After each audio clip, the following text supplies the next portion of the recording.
96 FM Merkuri, sahabat, dan di hari Kamis ini sahabat perjalanan lintas kota akan menemani Anda, tapi secara spesial ya, karena ada talk show Suara Dewan yang akan Anda ikuti selama kurang lebih 1 jam dari pukul 10 hingga 11 sahabat. Dan Anda juga bisa stay tune mendengarkan perbincangan saya, obrolan saya di Suara Dewan ini melalui aplikasi On Air secara streaming ataupun juga di websitenya Merkuri di www.merkurifm.id. Dan perbincangan ini juga bisa Anda saksikan kembali nantinya di YouTube channelnya Merkuri di Radio Merkuri 96. Jadi subscribe terlebih dahulu sahabat. Dan di perbincangan Suara Dewan di edisi Kamis 10 Agustus 2023 ini kita akan membahas yang banyak dinantikan oleh masyarakat ya, berkaitan dengan sebuah undang-undang. Dan undang-undang ini sudah disahkan sahabat, tapi penerapannya masih akan 2024 ya, karena baru disahkan oleh Presiden Joko Widodo di 17 Oktober 2022.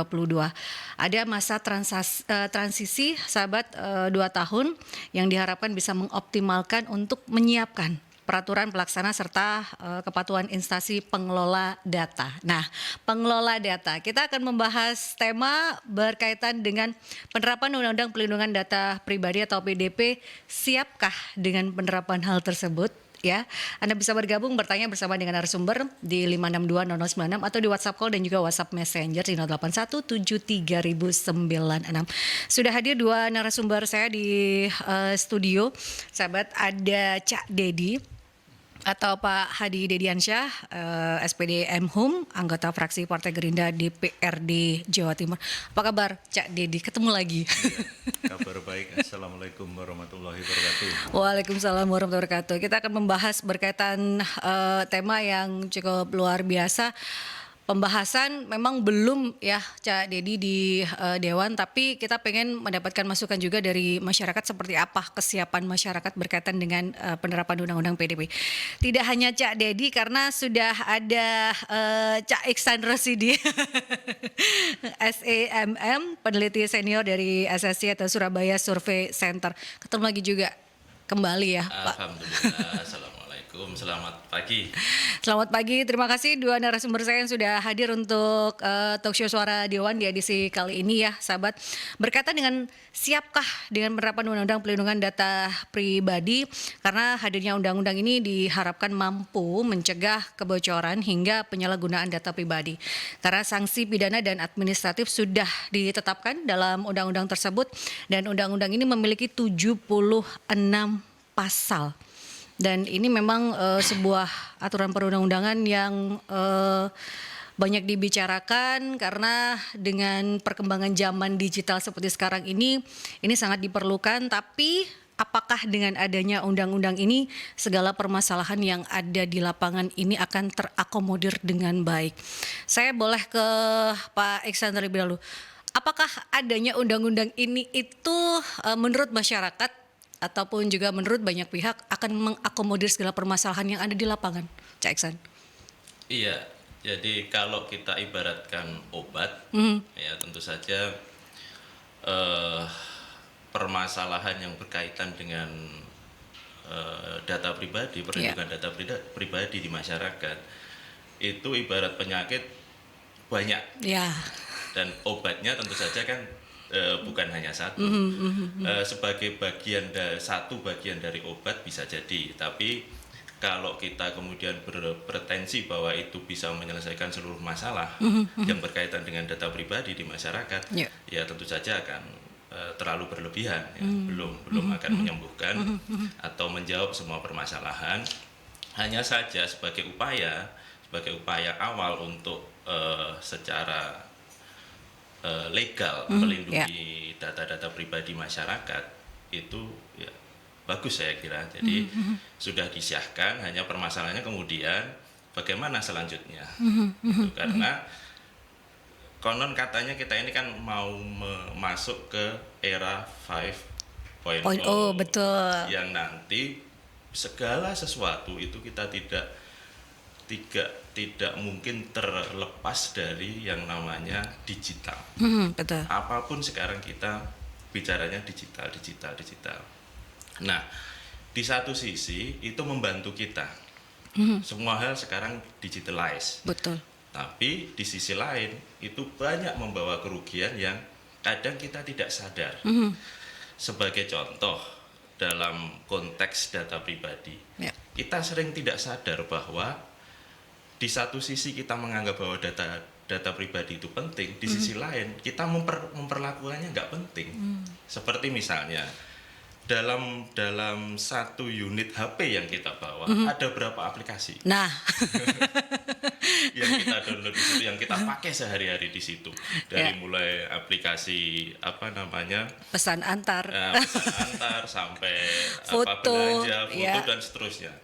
Dan saat kita mengaktifkan aplikasi itu, pasti kita akan melakukan verifikasi dengan data-data pribadi kita. Iya, betul. Dan tahukah kita kemana data pribadi itu kemudian disimpan, ditreatment? Kita kan nggak tahu, gelap. Ya, betul. Nah itu sebenarnya masalah serius. Karena apa? Data pribadi ini saat ini di era katanya 4.0 yang menuju ke 5.0, segala sesuatu yang berkaitan dengan perilaku pribadi kita, termasuk data pribadi kita, itu adalah aset yang sangat berharga dan bisa menjadi komoditas ekonomi. Nah ini bahaya kalau tidak segera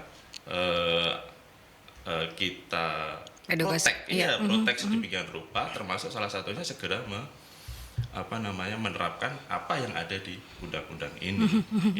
Karena penyalahgunaan dari data pribadi ini kan kayak sekarang sudah banyak muncul adalah digunakan untuk pinjol. Padahal kita tidak melakukan, tapi data kita kok ada di situ. Nah, belum ke situ, yang sederhana saja. Setiap hari kita menerima SMS dari dalam tanda kutip orang yang menjual uang. Ya. Apa itu? Selamat atau menerima pinjaman membutuhkan apa gitu ya. Itu setiap hari lebih dari 10 SMS yang saya terima. Iya, betul. Kedua, mohon maaf, dari teman-teman marketing yang menawarkan kredit dan seterusnya. Itu coba kita berpikir dari mana mereka mendapatkan data pribadi kita. Artinya dari hal sekecil itu ternyata data kita kan nggak aman. Betul. Siapapun bisa mengakses tanpa kita ketahui. Padahal data itu adalah data yang seharusnya hanya kita yang boleh memberikan akses, yang memberikan izin seseorang untuk mengakses. Tapi apa yang terjadi dalam sehari-hari, kita kan tiba-tiba ditelepon, tiba-tiba ada SMS, tiba-tiba ada WA, yang kita tidak tahu ini dari mana asalnya. Nah, saya kira dalam konteks seperti ini sangat penting. Belum lagi data-data yang jauh lebih penting, misalnya biometrik. Ya. Biometrik itu sekarang disimpan di mana? Siapa yang bertanggung jawab? Siapa yang mengelola? Siapa yang boleh mengakses dan seterusnya? Data biometrik ini data hidup mati kita. Betul. Kalau itu sampai bisa diakses secara bebas, itu kan berbahaya sekali. Belum lagi data-data yang berkaitan dengan data kependudukan. Itu sekarang disimpan di mana? Dikelola oleh siapa? Yang bertanggung jawab siapa? Kalau terjadi kebocoran, siapa yang akan menangani, akan bertanggung jawab dan seterusnya. Kalau ada akibat atas kebocoran itu, siapa yang akan bertanggung jawab? Itu jadi banyak sekali masalah yang harus dijawab. Artinya sudah tepat kehadiran undang-undang ini, hanya saja kita memang masih ada PR gitu ya. Ada PR, sekian waktu kita masih harus menunggu organ-organ yang lain, misalnya aturan turunan dan seterusnya. Dan berkaitan dengan undang-undang yang sudah disahkan, saya ke legislatif, ke Cak Dedi. Setelah disahkannya undang-undang, urutannya seharusnya aturan-aturan apa yang harus dipersiapkan supaya undang-undang ini yang sudah disahkan akan diterapkan. Karena kan ada jeda 2 tahun gitu ya persiapan-persiapannya. Itu apa saja sih yang harus diketahui oleh masyarakat kalau sudah ada undang-undang yang disahkan itu, Cak Dedi? Iya, ini menarik ya, karena terus terang undang-undang ini sudah disahkan 2 tahun yang lalu. Tetapi sosialisasi di masyarakat ini masih belum begitu masif gitu ya. Masih belum diterima informasi-informasi semacam ini. Mestinya sebagai penyelenggara negara, seketika undang-undang itu sudah disahkan, harus ada pelaksana undang-undangnya, yaitu PP. Ya, sebagai pelaksana undang-undang itu harus menyertai. Nah, kebiasaan-kebiasaan kita bangsa Indonesia itu kalau sudah membuat undang-undang itu jeda waktu pelaksanaannya itu menunggu.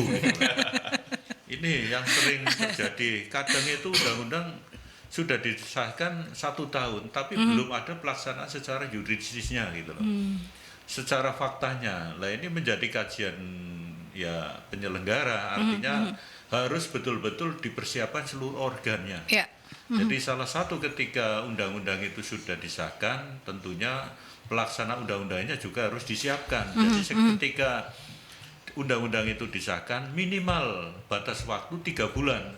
Kalau dulu itu masih 6 bulan minimal. Saya kemarin mengusulkan untuk pelaksana undang-undang itu minimal 3 bulan. Karena apa? Kita mengantisipasi ketika aturan hukum ini sudah dianggap sebagai acuan, ada pelanggaran-pelanggaran di masyarakat atau di lapangan, tentunya undang-undang ini menjadi acuan. Lah, ketika masyarakat membutuhkan acuan aturan ini, ketika pelaksana undang-undangnya belum ada, ini akhirnya menjadi rancu lagi. Ini yang terjadi. Sampai 2 tahun ini kan PP-nya belum tahu ini nomor berapa. Ya. Betul. Kalau undang-undangnya jelas nomor 27. Sama halnya dengan Undang-Undang Dasar 45 pasal 27 itu terkait juga dengan hak asasi manusia. Nah, ini sangat menarik sekali. Jadi ketika bicara undang-undang data pribadi, perlindungan data pribadi, ini sangkut pautnya dengan pasal 27. Jadi bersamaan kedudukannya di dalam hukum. Ini kan menarik sekali. Ini memang sengaja disetting atau dikondisikan atau memang ketidaksengajaan nomor undang-undangnya sama gitu. Nah, tentunya setelah PP itu ada, ya turunannya itu harus menyertai mungkin Permendagri ya. Nah, Permendagrinya nomor berapa? Lah menterinya aja ndak paham kok. Ini kan repot. Jadi mestinya ketika ada undang-undang, jadi menteri terkait itu harus ya proaktif jemput bola gitu. Lah ketika Permendagri ini sudah turun, itu terkait Mendagri ya kalau undang-undang data pribadi kan. Kominfo dan Kemendagri berhubungan gitu ya. Jadi dua menteri ini harus terkait karena masalah ya nasib atau menjaga kewibawaan persorangan kan. Nah setelah Mendagri atau Kominfo menurunkan aturan, baru Perda.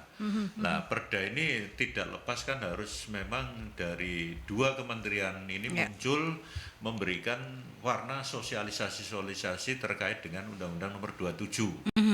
Mestinya ini ya. Tapi sampai detik ini kan belum ada. Kita sendiri bingung. Ya, mestinya yang alat untuk sebagai prasarana atau sarana untuk sosialisasi kerjasama dengan kampus-kampus mestinya. Jadi kampus ini memberikan suatu edukasi terhadap masalah yang ada mestinya. Harus ada sinergisitas antara Kominfo, Mendagri dengan dunia kampus. Karena bagaimanapun juga dunia kampus ini kan warna yang masih netral sekali, tidak terkooptasi dengan kepentingan. Yang ada menyampaikan informasi secara faktual, objektif tanpa adanya tendensius apapun. Nah ini harus menyertakan. Karena apa? Seminar, semiloka atau dalam bentuk apapun yang memiliki jiwa atau latar belakang mumpuni dunia kampus lah. Kemudian kampus bekerja sama dengan daerah-daerah, mungkin bupati, wali kota, gubernur, dengan DPRD-nya. Karena apa? Sosialisasi ini harus masif. Karena apa? Urusannya, objek dari Undang-Undang Perlindungan Data Pribadi ini masalah personal, bukan komunitas. Jadi harus betul-betul ada warna di situ. Nah, tentunya organ-organ ini dilibatkan, kemudian segera mungkin kalau memang ada Permendagri atau keputusan Menteri Kominfo disambutlah di tingkat provinsi, karena harus terkait. Nah, kalau undang-undang ini diberlakukan secara masif tanpa adanya kearifan lokal, ini juga riskan sekali. Karena kan permasalahan di masyarakat itu kan akan berbeda-beda tiap daerah gitu ya Pak. Di 34 atau 38 provinsi ini. kearifan lokalnya kan beda-beda. Betul. Yang harus dipahami ini ya kearifan lokalnya. Lah nanti data pribadi antara Jawa disamakan dengan Papua. Ya enggak ketemu. Nah, karena kearifan lokalnya kan beda. Data di sana dengan yang di sini beda. Kalau data pribadi hanya sebatas KTP atau jati diri, itu mungkin sama. Tapi perilaku-perilaku, hal-hal yang menjadi kerahasiaan pribadi, itu kan tidak sama. Nah, tentunya ini harus betul-betul disosialisasikan ke bawah. Nah, kemudian yang terjadi apa di bawah? Ada responsif dulu. Nah, ini kan sampai detik ini mau respon bagaimana pelaksanaannya aja enggak ada gitu. Nah, ini kan sangat luar biasa dalam konteks aturan yang sudah diputuskan 2 tahun yang lalu, tapi pelaksana organnya itu belum lengkap. Terus naungan, misalkan ada pengaduan secara pribadi, kemana gitu. Betul. Lah Kominfo sendiri masih melakukan pendataan itu sifatnya umum, belum ada grid yang terkait dengan masalah data pribadi. Karena data pribadi ini kan secara personal. Dan adakah suatu keyakinan bahwa kebocoran-kebocoran itu bisa dijaga, bisa diantisipasi? Ini yang menjadi problem. Ya sebenarnya bagus undang-undang ini, tetapi aktualisasinya itu seperti apa, rangkanya seperti apa, kita kan belum tahu. Nah, sampai detik ini sendiri untuk DPRD provinsi belum ada pembahasan atau kajian terhadap undang-undang perlindungan data pribadi. Karena sampai memang aturan di bawahnya presiden belum ada gitu juga belum ya Pak ada. ya. Bahkan ada satu undang-undang kemarin, ada satu undang-undang satu saja itu menjadi contoh. Ketika Perda di Jawa Timur dibentuk, ternyata Permendagrinya belum ada. Itu terkait kawasan bukan Pak? Ya ini saya tidak berani menyebut, nanti ini rahasia negara. Jadi alangkah naifnya kan, sangat memprihatinkan ketika daerah, provinsi ada antusias jemput bola, tetapi Permendagrinya belum ada. Akhirnya apa? Ya otomatis harus menunggu. Betul. Lah ini yang menjadi persoalan besarnya kan di sini. Misalkan Jawa Timur responsif terhadap Undang-Undang Nomor 27 terkait perlindungan data pribadi. Lah sementara 2 menteri terkait saja belum siap. Dan ini banyak perda-perda yang sebenarnya mau melangkah lebih awal tetapi terganjal oleh peraturan menteri-menteri tersebut. Nah, semoga ini menjadi inspirasi dalam pertemuan talk show pagi hari ini, mengingatkanlah semua stakeholder baik itu provinsi, Menteri Dalam Negeri, Menteri Kominfo, dan pembuat undang-undang itu sendiri.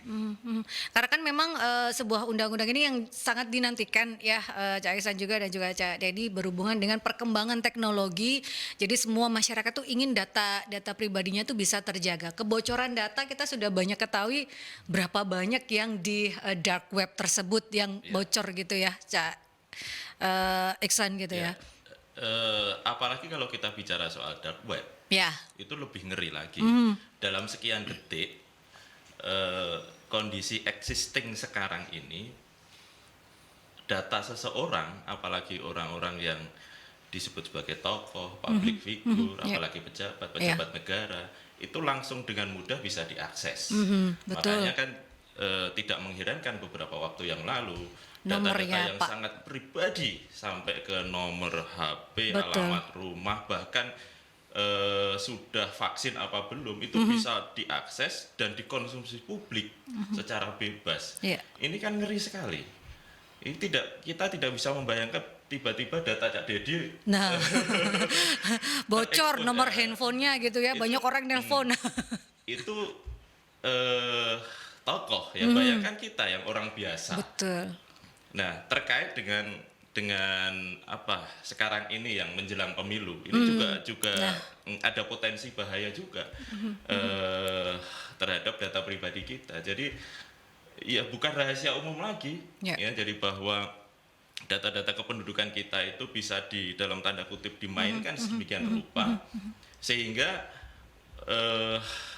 pengalaman saya di lapangan bahkan hasil riset saya juga sering saya temui bahwa satu data pribadi itu bisa menjadi beberapa beberapa identitas. Maksudnya begini, satu orang bisa ditemukan di beberapa daerah. Itu terjadi. Atau bahasa sederhananya itu satu orang dengan banyak KTP. KTP ya. Betul. Saya pengen ngomong itu tuh Pak, agak Tapi memang kenyataan di lapangan memang masih seperti itu. Betul. Gitu ya. Artinya apa? Dalam kehidupan berbangsa dan bernegara ini biar keren ya. Artinya hal yang paling penting yang melekat pada setiap bangsa di negara ini ternyata belum terlindungi sedemikian rupa. Itu kan berbahaya sekali, saya katakan sekali lagi. Jadi saya apresiasi, artinya Undang-Undang Nomor 27 ini itu sebagai satu langkah maju dalam upaya melindungi data pribadi yang faktanya memang sejauh ini amat sangat tidak terlindungi. Hanya saja kemudian masalahnya sampai sejauh ini progresnya seberapa gitu. Terus lembaga yang dimaksud di dalam undang-undang tadi yang akan menjadi penanggung jawab pengelolaan data pribadi masyarakat itu sudah akan atau sudah dalam proses pembentukan apa belum? Jika sudah, sejauh mana dan bagaimana nanti cara kerja mereka dan seterusnya. Itu kan PR yang sekarang masih gelap ini. Betul. Nah, saya kira kalau bisa sih sebelum pemilu itu sudah. Nah, jangan sampai sudah disahkan terus mau diapain undang-undang ini, kan gitu ya Pak? Ya jadi ya. Jangan sampai sudah disahkan terus ngapain? Abis ini kenapa? Padahal sudah ada aturan pasnya, harus ada turunan-turunan aturan-aturan yang harus segera diselesaikan gitu. Dan membuat aturan-aturan turunan itu kan nggak sederhana ya jadi dia. Harus kajian-kajian. Ada kajian dan melibatkan banyak orang, melibatkan pakar dan seterusnya. Ini perlu kerja panjang. Kerja yang melibatkan banyak stakeholder dan tentu saja kan ongkosnya juga nggak sedikit. Artinya kalau tidak segera ada political will untuk mensegerakan itu, ya saya kira nanti undang-undang ini hanya sekedar bertengger di atas angin, tidak segera berguna bagi kemaslahatan masyarakat. Gitu. Padahal ini yang sangat ditunggu ya, sahabat. Dan tentunya saya masih akan menunggu partisipasi Anda di perbincangan kita di Talkshow Suara Dewan berkaitan dengan siapkah dengan penerapan Undang-Undang Pelindungan Data Pribadi bersama dengan Cak Dedi Hadi Dediansyah, SPD MHUM, anggota fraksi Partai Gerindra DPRD Jawa Timur, dan juga Cak Iksan Rosidi, SEMM, peneliti senior SSC atau Surabaya Survey Center. Di 5620096 atau di WhatsApp call dan juga WhatsApp Messenger Anda bisa bergabung karena kita ke jeda iklan terlebih dahulu, sahabat ya. 96 FM Mercury, sahabat. Kalau membicarakan terkait dengan perlindungan data pribadi, ini walaupun off air cukup lumayan seru karena sekali lagi ini berhubungan dengan pribadi ya, data kita secara pribadi. Jadi seperti apa masyarakat harus paham dan mengetahui untuk menjaga data pribadi kita, itu juga harus diketahui, sahabat. Dan pemerintah sudah mengesahkan Undang-Undang Pelindungan Data Pribadi.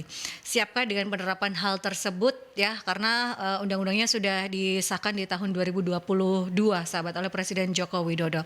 Ada masa transisi 2 tahun dan masa transisi tersebut diharapkan itu bisa dioptimalkan untuk menyiapkan peraturan pelaksana dan kepatuhan instansi pengelola data. Tapi sampai dengan saat ini belum ada aturan turunan berkaitan dengan Undang-Undang Data Pribadi ya, sahabat, sehingga di bawah atau di provinsi ini belum ada yang harus akan dibahas karena belum ada turunan dari aturan tersebut ya, Cak Dedi dan juga Cak Iksan. Berkaitan dengan hal tersebut, sahabat, tapi masyarakat juga harus tahu ada beberapa data yang dikategorikan sebagai data pribadi bersifat spesifik dan juga data pribadi bersifat umum.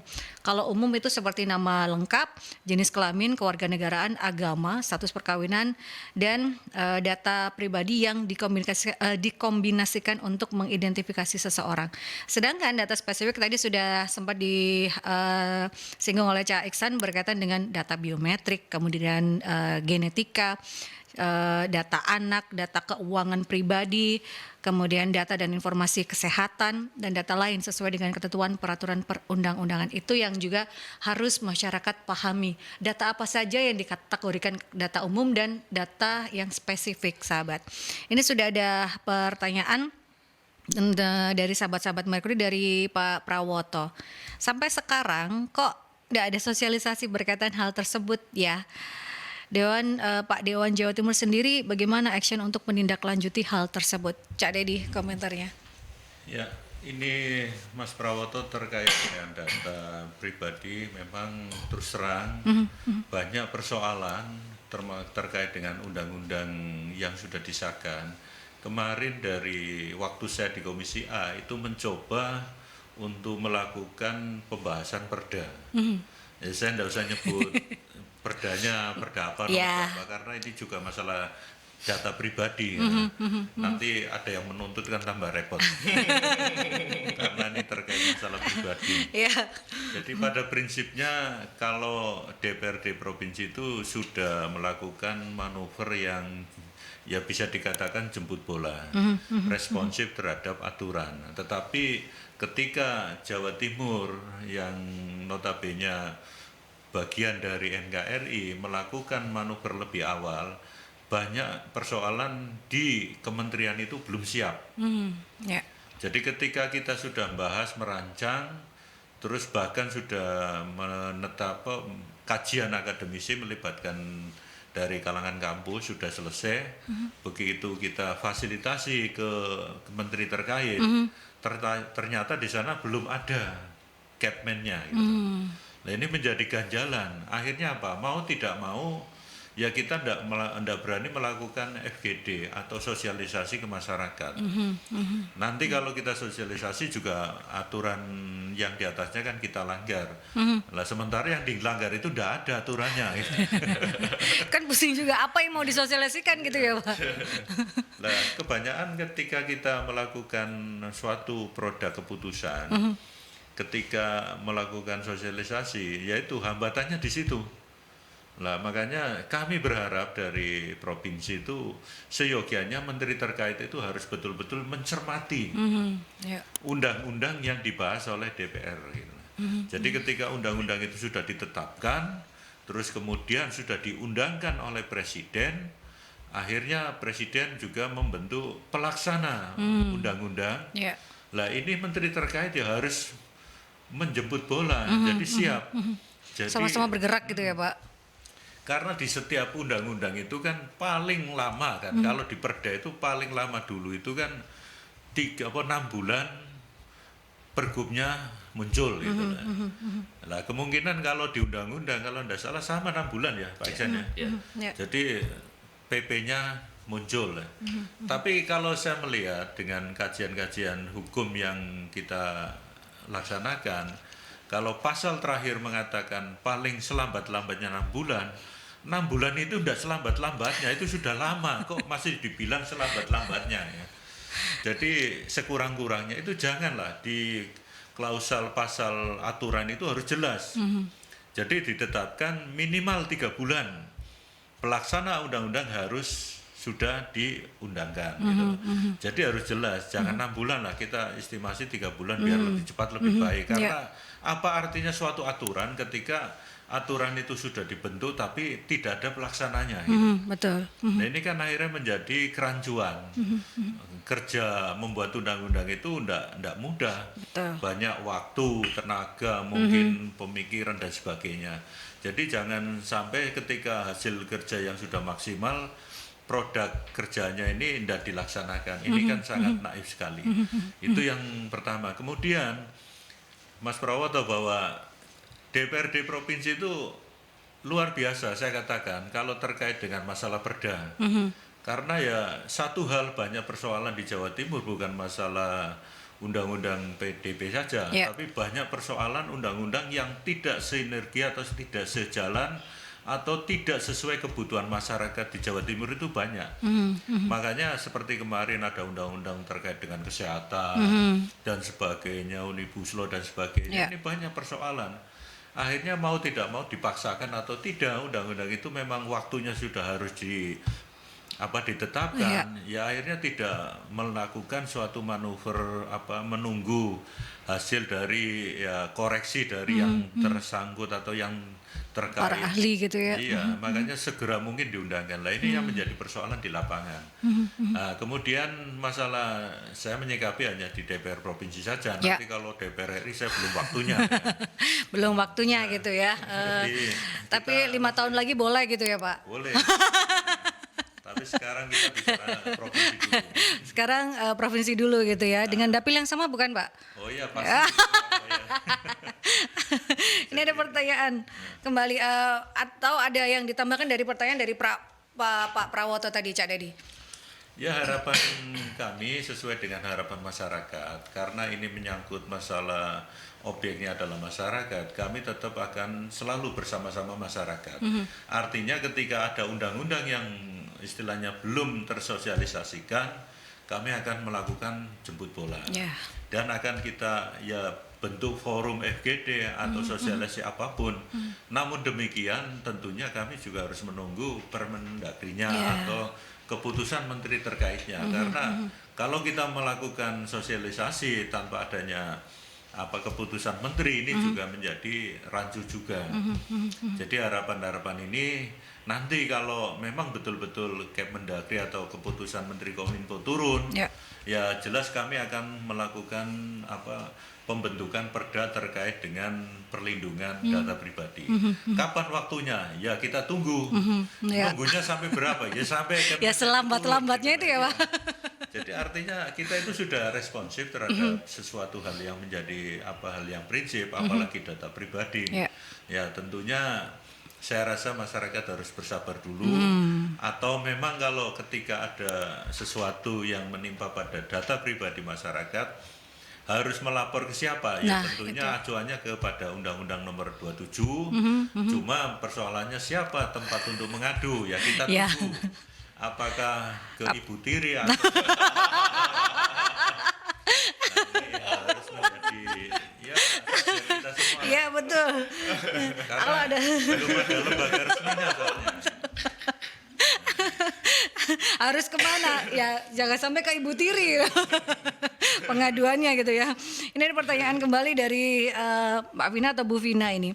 Pelindungan data pribadi sejauh mana sandi password bisa bocor, masyarakat juga kan yang dirugikan. Menkominfo lama terbelit kasus, masyarakat harus mengikuti aturan seperti KTP digital. Tapi pemerintah berkaitan dengan pelindungan data pribadinya ini kan belum pasti. Pertanyaannya masyarakat ini yang harus seperti apa, harus bagaimana menyikapi dengan pelindungan data pribadinya ini. Nah, Cak Iksan. Iya, pertanyaan menarik dari Bu Vina. Ya. Jadi seberapa aman password atau kata sandi itu? Kalau saya boleh berkata jujur ya kepada Ibu Tiri. Ibu Tiri. Bahwa tidak ada satupun kata sandi itu yang tidak bisa dihack. Ya, itu bahasanya para hacker. Nah, masalahnya kemudian seberapa cepat kata sandi itu bisa dihack atau dibajak. Ini bukan menakut-nakuti, ini bagian dari edukasi. Ya, artinya setelah kita tahu ini, nanti kita bisa mentreatment data-data pribadi kita dengan sandi atau password yang lebih aman. Masalahnya adalah seberapa cepat kata sandi itu bisa dibobol atau dihack. Ya. Jadi kalau kombinasi 4 angka itu hanya hitungan detik, Mbak. Iya, itu hanya hitungan detik. Kombinasi 6 angka seperti di WA kita atau di M-Banking kita itu dalam hitungan jam. Nah, kalau kombinasi lebih dari 6 angka dan kombinasi terdiri atas huruf, angka dan tanda itu baru kemudian hari dalam sekian hari. Masalahnya adalah ternyata kan seberapa complicated kita mengacak membuat kombinasi sandi itu, kenyataannya bisa dihack gitu, bisa dibaca. Makanya tidak mengherankan bahkan website lembaga-lembaga penting bahkan di Amerika pun itu bisa dibaca. Padahal kurang apa mereka dalam memasang firewall misalnya. Tapi ternyata tetap bisa dibaca. Nah, artinya pesan pentingnya apa? Meskipun ada sandi, password dan seterusnya, data kita itu sebenarnya tidak aman. Tuh. Nah, terus apa yang bisa kita lakukan dengan posisi yang tidak aman tersebut? Ya itu tadi, kalau kata Sandi, kita bisa merubahnya setiap hari. Ya, asal jangan kita sendiri yang kemudian lupa. Itu malah repot lagi. Bingung malahan. Terus kedua, buatlah kombinasi yang seunik mungkin, sesulit mungkin, tapi tidak sulit untuk kita ingat atau kita catat. Ya. Terus ketiga, yang jauh lebih penting adalah jangan mudah percaya kepada siapapun untuk mengakses data-data pribadi kita. Ya, bahkan konon katanya itu perbankan yang punya sistem keamanan yang berlapis-lapis katanya, tidak jarang kan kita dengar berita bahwa bank juga bisa dibobol. Tahu-tahu rekening berkurang, tahu-tahu rekening kosong dalam sekian waktu terkuras dan seterusnya. Ya, artinya balik lagi, jangan mudah percaya itu, karena dalam sebuah film saya nonton, ini intermezzo saja, selama mobil itu masih ada rodanya, itu pasti bisa diambil alih atau dibajak. Ini di film Fast and Furious. Ya. Nah, demikian pula selama data kita itu ada angkanya, itu pasti bisa dibajak. Nah, yang penting adalah kita selalu mengedukasi kepada masyarakat atau kepada siapapun pentingnya data pribadi kita. Itu dulu yang bisa kita lakukan, sembari menunggu yang tadi, yang 3 bulan, 6 bulan, atau entah kapan tadi. Betul. Sampai datangnya Ibu Tiri tadi. Sambil menunggu itu, yang bisa kita lakukan apa? Kita edukasi terus, kita advokasi terus ke masyarakat bahwa data pribadi ini adalah satu hal yang sangat penting yang melekat pada diri kita, meskipun bagi penyelenggara negara ini tidak terlalu populis, karena sampai sekian waktu kan ternyata aturan turunannya belum ada. Artinya kan belum menjadi prioritas untuk segera disegerakan. Artinya mungkin dianggap tidak terlalu populis. Nah, sembari mengisi kekosongan waktu ini, ya alangkah baiknya secara sistematis terus-menerus kita melakukan edukasi kepada masyarakat. Data-data pribadi ini adalah hal yang penting. Satu contoh kecil, Mbak. Saya kan hidup dari riset, ya. Setiap hari saya riset, melakukan penelitian yang melibatkan banyak orang. Salah satunya dengan instrumen kuesioner. Dalam kuesioner itu kan kita menanyakan nama, nomor HP dan alamat. Ya. Nah, di awal selalu kita tekankan kepada responden bahwa Anda berhak menjawab, dan tidak menjawab pun nggak apa-apa. Gitu. Atau menjawab dan minta itu untuk dianonimkan boleh. Gitu. Artinya kita juga mendidik diri kita sendiri, diri kami sendiri untuk menghargai data pribadi orang. Dan sejauh ini sejak tahun 2007 saya bergelut di dunia penelitian, itu data yang kami simpan tuh totally 100% itu safe, aman, tidak pernah bocor ke siapapun. Itu artinya apa? Kami sendiri membiasakan diri menghargai itu sebagai sebuah hal yang tidak bisa setiap orang mengaksesnya. Gitu. Itu yang juga harus diedukasikan kepada masyarakat. Betul. Bahwa masyarakat juga punya hak gitu ya, sesuai tadi yang dikatakan di awal oleh Cak Dedi, bahwa apakah ada korelasi antara pasal 27 di Undang-Undang Dasar dan pasal 27 di Perlindungan Data Pribadi, karena ini pasal 27 di Undang-Undang berhubungan dengan HAM, hak asasi manusia. Betul. Itu kan juga sebenarnya berhubungan juga gitu ya, sahabat. Tapi sebelum kita bahas terkait dengan hal tersebut, kita ke jeda iklan terlebih dahulu ya, sahabat. Dan saya masih akan membacakan nanti pertanyaan yang sudah masuk di WhatsApp Messengernya Mercury, dan Anda masih bisa bergabung untuk bertanya bersama dengan dua narasumber saya. Ada Cak Dedi, anggota fraksi Partai Gerindra DPRD Jawa Timur, atau Cak Hadi Dediansyah SPD Mhum, dan juga Cak Iksan Rosidi SEMM, peneliti senior SSC atau Surabaya Survey Center, di perbincangan kita di Suara Dewan dengan tema siapkah dengan penerapan Undang-Undang Perlindungan Data Pribadi, ya. 96 FM Mercury, sahabat, masih di perbincangan kita di Talkshow Suara Dewan ya, berkaitan dengan tema siapkah dengan penerapan Undang-Undang Perlindungan Data Pribadi, bersama dengan dua narasumber saya, ada Cak Dedi atau Hadi Dediansyah, anggota fraksi Partai Gerindra DPRD Jawa Timur, dan juga Cak Iksan Rosidi, SCMM, peneliti senior SSC atau Surabaya Survey Center. Tadi saya sempat menanyakan ya, karena ada adik-adik mahasiswa di studio, sudah pahamkah dengan Undang-Undang Perlindungan Data Pribadi? Sudah tahukah? Baru tahu. Itu yang dekat dengan kita gitu ya. Tapi kan baru dengar. Berarti kan memang belum banyak yang tahu. Betul. Gitu ya, berkaitan dengan undang-undang ini. Padahal ini kan undang-undang yang sangat penting. Bisa dikatakan belum siap gitu ya, Cak Dedi, masyarakat terkait dengan ini. Padahal ini sangat dinantikan sebenarnya. Apalagi dengan penerapan KTP digital. Ini kan sudah diterapkan gitu ya di Kota Surabaya lah ya, diterapkan terkait dengan KTP digital. Kemudian masyarakat juga belum tahu seperti apa menjaga data pribadinya. Kalau menurut Cak Dedi, ini harus yang seperti apa sosialisasi? Bahkan belum banyak yang paham terkait, belum tahu bahkan. Gimana Cak Dedi? Ya, ini menjadi kajian kami bahwa situasi media sosial ini kadang yang ditonjolkan itu bukan tren masalahnya, tetapi tren pembandingan. Gitu. Karena contoh satu hal, sebenarnya ini kan bagian dari tugas Kominfo, bagian dari tugas Kominfo terkait dengan Undang-Undang Perlindungan Data Pribadi.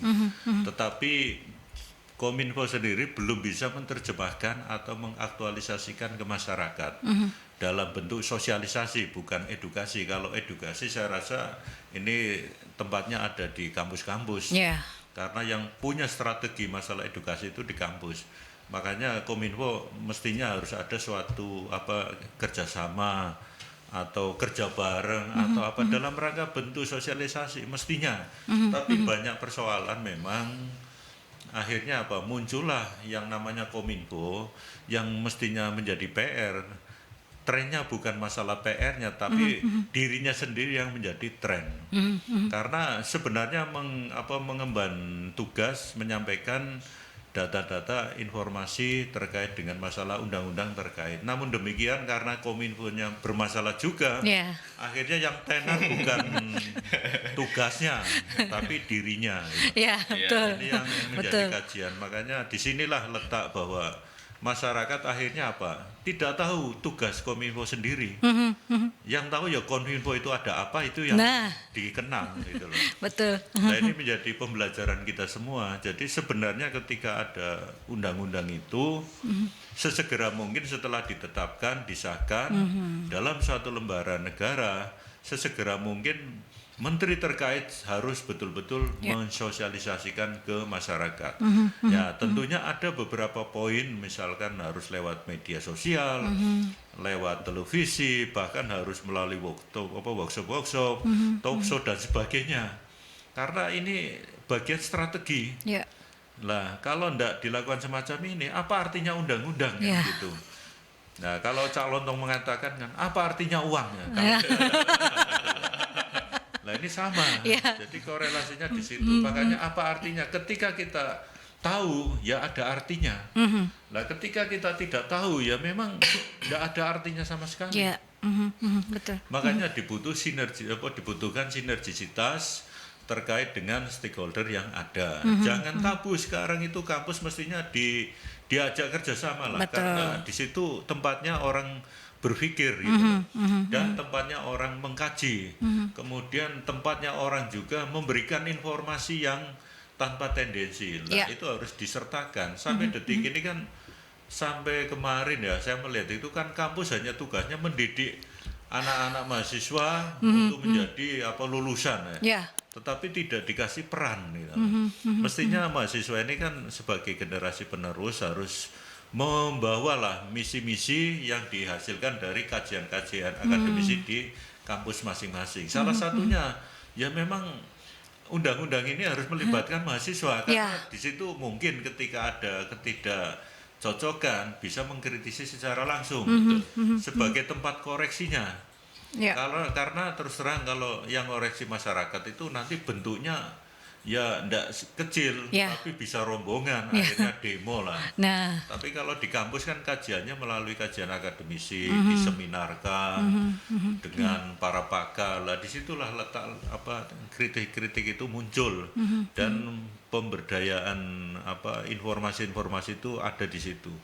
Nah, satu hal yang menjadi catatan, makanya kami memang terus terang, saya sendiri kan dari komisi ke komisi. Jadi waktu saya di komisi A, saya membidangi tentang undang-undang terkait dengan hukum dan pemerintahan. Banyak produk-produk yang kita selesaikan di 2 tahun pertama. Kemudian saya dipindahkan ke komisi E. Kami juga sudah memprodak perda-perda terkait dengan pendidikan. Nah, ini yang menjadi PR besar kita. Terkait dengan pendidikan kan butuh evaluasi besar. Karena masalah PPDB ini kan menjadi bumerang di masyarakat, karena hak pendidikan anak-anak ini kan akhirnya dikebiri. Anak yang pintar akhirnya tidak bisa meloloskan sekolahnya di SMA negeri. Nah, ini menjadi kajian kami. Mestinya kalau memang undang-undang PPDB ada, ya harus diperdakan sekalian gitu. Karena teritorialnya saya rasa tidak sama. Mungkin PPDB bisa sukses di Jakarta, tapi belum tentu sukses di Surabaya. Betul. Karena jangkauan sarana prasarananya itu tidak sama dengan yang di Jakarta. Kalau di Jakarta mungkin ada di masing-masing level kecamatan.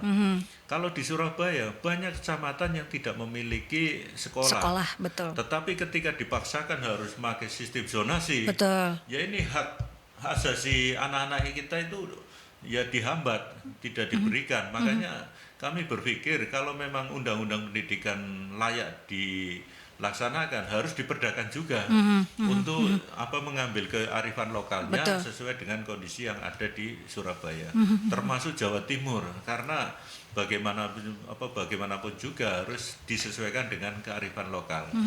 Makanya undang-undang itu kan berlaku skalanya nasional.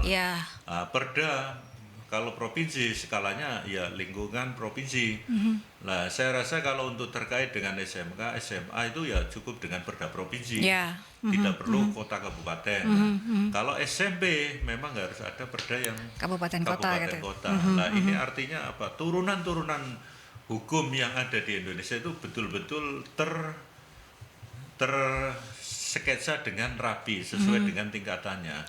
Jangan sampai ya seperti kasus Undang-Undang Nomor 27 ini, ternyata begitu mau sosialisasi, pelaksananya masih tanda tanya. Kemudian keputusan menterinya belum ada. Lah nanti tanya pergubnya, perdanya aja belum ada ya. Makanya ini kan kurun waktu 2 tahun kan sesuatu yang sudah lama. Makanya harapan kami mungkin karena ini sibuk di tahun politik. Dan saya rasa tidak mungkin yang di atas itu menyiapkan betul terkait ini, ya mungkin dipending atau mungkin bahasanya apalah terserah. Tapi harus disampaikan ke masyarakat bahwa undang-undang ini sudah legal, formalnya sudah ada gitu. Tinggal menunggu aturan pelaksana gitu ya. Iya, makanya harus disampaikan, jangan diem-dieman. Ini kan akhirnya menjadi lelucon. Ada undang-undang kok tidak ada sosialisasinya ya. Makanya masih banyak ternyata masyarakat yang bisa dikatakan belum siap karena belum tahu gitu ya. Ini ada pertanyaan dari Pak Indra di Gresik. Sekarang ini saja data kita dengan mudah diakses bank maupun lembaga lain. Bahkan sering kita mendapatkan telepon dengan penawaran-penawaran yang diberikan. Kadang itu risih, apakah dengan undang-undang ini nantinya hal-hal semacam itu bisa hilang. Tadi di awal sempat dikatakan oleh Cak Iksan berkaitan dengan hal tersebut. Nah, hal-hal seperti ini seperti apa nantinya? Apakah itu akan hilang dengan adanya undang-undang PDP atau seperti apa Cak Iksan? Iya, yang saya baca sekilas ya bahwa nanti akan ada semacam lembaga khusus yang mengelola data-data pribadi seluruh warga Indonesia.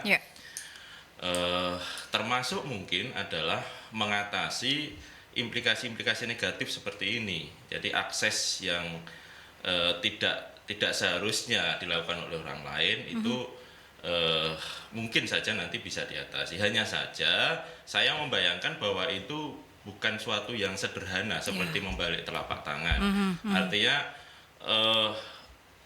rumit dan pasti akan panjang karena ini hubungannya dengan perilaku.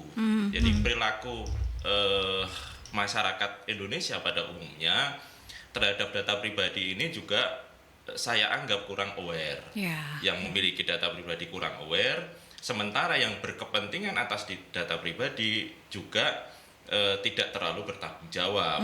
Artinya, mohon maaf, kadang-kadang teman-teman kita yang di marketing ini, cara mereka mendapatkan data-data pribadi kita itu dengan cara yang kadang jual agak ilegal. Kalau menurut saya sih ya ilegal, karena kan seperti orang mau masuk pintu itu kan ngetuk dulu. Betul. Nah, kadang-kadang mereka tuh nelpon, WA, SMS itu tanpa mengetuk pintu dulu. Itu kan saya pikir kurang pantas lah. Betul. Nah, artinya ya itu tadi meningkatkan awareness kepada masyarakat dengan sosialisasi, edukasi dan advokasi betapa pentingnya data pribadi ini buat kita. Sementara itu, sembari menunggu perangkat-perangkat hukum, organ-organ pelaksana dan seterusnya itu ada ya atau dibentuk. Itu yang bisa kita lakukan. Sembari juga ini segmen-segmen masyarakat tertentu, misalnya tadi seperti mahasiswa, kelompok-kelompok terdidik dan seterusnya, itu saya kira harus lebih aktif ya. Sangat mengherankan tadi kita tanya beberapa teman mahasiswa ternyata baru dengar. Nah, lebih mengherankan lagi berdasarkan riset kami, jangankan kok PDP ini, perlindungan data pribadi ini yang mungkin tidak sering kita dengar. Pemilu saja, Pak. Jadi pemilu yang kurang 5 bulan lagi itu berdasarkan riset kami itu hanya 30% dari masyarakat yang sudah tahu tanggal persisnya. Pemilu yang begitu penting itu saja masyarakat masih kurang aware, apalagi ini perlindungan data pribadi yang sangat jarang masuk ke telinga kita. Nah, awareness ini yang harus kita push, harus kita pompa supaya masyarakat tahu bahwa ini penting. Kita ke penelpon terlebih dahulu. Selamat siang, Mercury. Selamat siang, Mbak. Selamat siang. Ya, padat ya, singkat ya, Mas Dewa pertanyaannya. Ya udah, tolong dijawab dengan singkat saja. Yang pertama adalah kalau data pribadi kesebar, jadi salah pertama adalah marketing dan sales yang data kita itu bukan jadi pemilu ya. Biasanya kan kita kartu kredit, tabungan, datanya lengkap. Ternyata apa? Salesnya jual beli itu ada karena waktu itu saya asuransi, saya di perbankan juga ternyata mau beli data enggak? Penawaran itu seperti bukan itu. Rahasia lagi gitu ya, hal-hal tersebut ya. Itu bagaimana menyikapinya DPR seperti itu. Terus yang kedua soal ada beberapa kasus yang kemarin tuh BSI kebobolan, terus BPJS kebobolan, itu kan nggak salah customer juga, ternyata pihak provider atau pihak server itu kita masalahnya masih ikut luar negeri itu loh. Bagaimana DPR contoh skala untuk Surabaya atau Jatim mendorong bahwa adanya penemuan untuk ayo bikin server lokal aja, jangan terus server dipakai luar negeri terus. Nggak salah kalau data itu dibobol sama Biorka atau apa. Itu bagaimana menyikapi hal seperti fenomena yang banyak badan-badan yang kuat, badan-badan negara ternyata kebobolan gitu loh. Terima kasih, selamat siang. Baik, kita ke Cak Dedi terlebih dahulu berkaitan dengan jual beli data di teman-teman tadi dikatakan oleh marketing bank, oleh Mas Dewa tadi, yang itu sudah bukan rahasia lagi. Menyikapinya seperti apa? Apakah ada sanksi atau seperti apa berkaitan dengan jual beli tersebut? Kemudian yang kedua, berkaitan dengan provider atau server yang katanya masih ada di luar. Itu seperti apa untuk menyikapi hal tersebut, Cak Dedi? Ya, memang terkait dengan masalah teknologi sekarang ini yang bisa dikatakan canggih, sebenarnya mestinya negara itu ngambil langkah. Jadi ada suatu pembatasan-pembatasan, karena kalau bicara teknologi ini kan akhirnya harus open, full open. Artinya full open ini ya mau tidak mau tidak ada kata batasan. Akhirnya bicara masalah kerahasiaan, ya jangankan ngomong rahasia, batasannya aja tidak ada. Nah ini makanya dibentuklah suatu undang-undang. Konteks undang-undang ini mestinya ya pada batasan-batasan tertentu. Hal yang terkait dengan yang sangat sensitif sekali adalah masalah pribadi. Nah di sini negara harus hadir terkait dengan perlindungan hak asasi manusia. Nah, apa saja yang akan dilindungi? Nah di situ diterjemahkan di pasal demi pasal. Tetapi pasal demi pasal itu kan kalau bicara regional, itu kan undang-undang berlaku secara nasional, regional. Nah, regional itu harus kita mengambil langkah sesuai dengan kearifan lokal, budaya yang ada gitu. Nah, kalau sekarang misalkan ya kearifan lokal budaya yang ada data pribadi yang harus dirahasiakan. Misalkan ya memang itu fakta. Yeah. Contoh misalkan ada laki-laki beristri 4. Ini kan sangat pribadi sekali. Yeah. Nah, kehadiran provinsi ini kita menghimpun suatu kearifan lokal ya dengan menetapkan perda, peraturan daerah yang mengijawantahkan atau menindaklanjuti turunan dari undang-undang itu. Karena kalau disamakan saya rasa tidak bisa.